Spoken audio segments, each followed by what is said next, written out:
How to log in into Affin Bank account. Hi everyone, this is Kate and welcome back to another video, and on today's video we will learn how we can log in into Affin Bank account. So without further delay, let's get started with this video.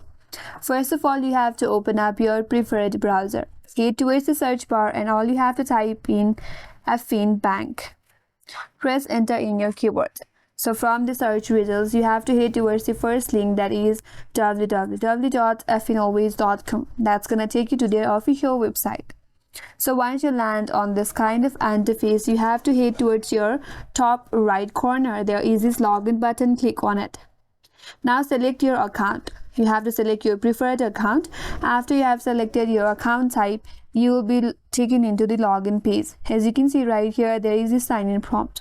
First of all, you have to enter your username that is associated with your account and make sure to type in the correct username. In case if you forgot your username, there is this link right here that says forget username. Click on it, follow the instructions, and that's going to help you recover your username. Now, once you are done typing in your username, click on login. After that, you have to enter your password associated with your account.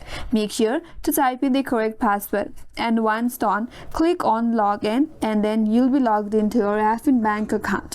And that's all for today's video. Hope this video was helpful, and if you're new to our channel, consider subscribing. Thank you for watching and stay tuned for more videos.